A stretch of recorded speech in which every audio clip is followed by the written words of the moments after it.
आप देख रहे हैं केडीएस न्यूज। बेहतरीन खबर के हमारे चैनल को लाइक और सब्सक्राइब जरूर करें। कोरोना का मुफ्त टीका लगेगा और 19 लाख लोगों को नौकरी दी जाएगी। ऐसा होने वाला है। यह दावा हम नहीं कर रहे हैं।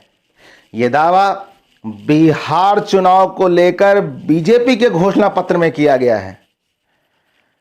इस खबर से हम आपको रूबरू कराएं, उससे पहले हम चाहते हैं कि अगर अभी तक आपने हमारे चैनल को लाइक और सब्सक्राइब नहीं किया है तो हमें लाइक और सब्सक्राइब जरूर करें। हम ऐसी बेहतरीन खबरें लगातार आप तक लाते रहते हैं।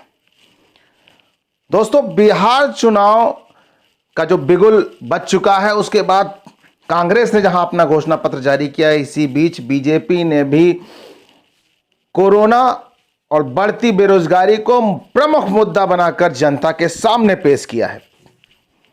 बिहार विधानसभा चुनाव को देखते हुए बीजेपी ने आज राज्य के लिए अपना संकल्प पत्र जारी कर दिया है। वित्त मंत्री निर्मला सीतारमण ने इसे पटना में एक होटल में हुए विशेष कार्यक्रम के दौरान जारी किया है। इस दौरान प्रदेश भाजपा अध्यक्ष संजय जायसवाल समेत बीजेपी के बिहार चुनाव के प्रभारी देवेश फडणवीस, रविशंकर प्रसाद, गिरिराज सिंह, नित्यानंद राय, अश्वनी कुमार चौबे समेत कई बड़े नेता मौजूद हैं। बीजेपी ने अपने संकल्प पत्र में 5 सूत्र 1 लक्ष्य 11 संकल्प नाम दिया है। जिनका घोषणा जो संकल्प पत्र है उसको नाम दिया है 5 सूत्र 1 लक्ष्य 11 संकल्प। बिहार में 19 लाख जो लोगों को रोजगार देने का वादा किया गया है, यह बड़ा वादा है, क्योंकि बढ़ती बेरोजगारी के बीच युवाओं में एक बात का आक्रोश था कि रोजगार नौकरियों का जो कमी थी और बेरोजगारी बढ़ी और कोरोना काल ने काफी हद तक लोगों को प्रभावित किया। इससे बीजेपी ने अपने संकल्प पत्र में कहा है कि अगर पार्टी सत्ता में आती है तो कोरोना वैक्सीन को भी मुफ्त लगाया जाएगा। जो टीकाकरण होगा पूरी तरह से मुफ्त होगा, निःशुल्क किया जाएगा।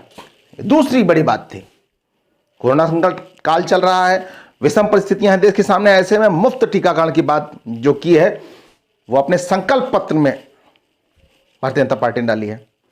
साथ ही बीजेपी जो 19 लाख लोगों को नौकरी देने का वादा कर रही है, इससे पहले आरजेडी की ओर से 10 लाख नौकरियों का वादा किया जा चुका है। तो राजनीतिक हलके में यह चीज अच्छी तरह से राजनीतिक दल जान चुके हैं कि इस समय युवा इस बात से खासा नाराज है कि उसे नौकरी नहीं मिल रही, उसे काम नहीं मिल रहा है। इन दोनों ही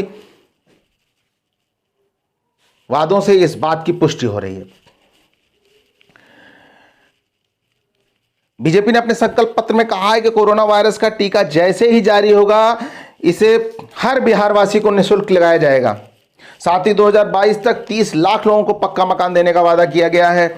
इसके अलावा दरभंगा में एम्स सहित मेडिकल इंजीनियरिंग व अन्य तकनीकी कोर्स हिंदी भाषा में उपलब्ध कराने की बात कही गई है। बीजेपी ने सभी सरकारी स्कूलों में 1 साल में 3 लाख नई नियुक्तियों का भी वादा किया है। इस मौके पर निर्मला सीतारमण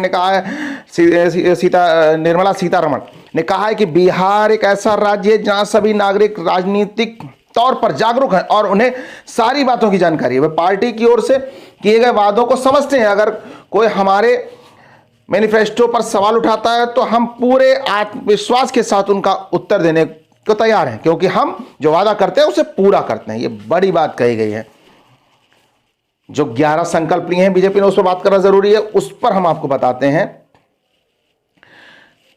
सभी को मुफ्त कोरोना वैक्सीन, 3 लाख नए शिक्षकों की नियुक्ति, आईटी सेक्टर में 5 लाख से ज्यादा रोजगार, 1 करोड़ महिलाएं बनेंगी स्वावलंबी, स्वास्थ्य विभाग में 1 लाख नौकरियां, 2024 तक दरभंगा में एम्स का संचालन, साल 2022 तक 30 लाख लोगों को पक्का मकान, हिंदी भाषा में मेडिकल इंजीनियरिंग समेत तकनीकी शिक्षा, अगले 2 सालों में 15 दुग्ध प्रोसेसिंग उद्योगों की स्थापना, मछलियों के उत्पादन में बिहार को देश में नंबर 1 बनाने का संकल्प लिया गया है। 11वां जो है ये मक्का, सब्जी, फल, मखाना, चूड़ा, पान, मसाला, शहद, औषधि पौधों के लिए सप्लाई चेन बनाने की बात कही गई है। जो राजनीतिक ये संकल्प पत्र जारी हुआ, ये कितना सही आगे साबित होगा, इसको किस तरह से अमल में लाएगी पार्टी अगर सत्ता में आती है, तो ये देखने की बात होगी। लेकिन बिहार चुनाव इन दोनों काफी जो बड़ी चर्चा में बना हुआ है और हर राजनीतिक दल चाहता है, कांग्रेस और बीजेपी सहित क्षेत्रीय दल भी ये चाहते हैं कि वो सत्ता में आए और बिहार के लिए काम करें। दोस्तों, अगली बार बिहार चुनाव से भी जुड़ी कोई बड़ी खबर होगी तो हम आप तक लेकर आएंगे, और भी बड़ी खबरें जो हम आप तक लेके आएंगे। आप हमारे जो डिस्क्रिप्शन में हमारे पीछे भी जो हमने अच्छी अच्छी खबरें दी उनको भी आप देख सकते हैं। लेकिन अगर अभी तक आपने हमारे चैनल को लाइक और सब्सक्राइब नहीं किया तो हमें लाइक और सब्सक्राइब जरूर कर दें, इससे हमारा उत्साह बढ़ता है, हम कुछ नया करने की प्रेरणा मिलती है। दोस्तों, अगली बार आपका होस्ट, आपका दोस्त देव श्रीवास्तव आपसे किसी नई खबर पर रूबरू होगा। तब तक के लिए दोस्तों नमस्कार, जय हिंद, जय भारत।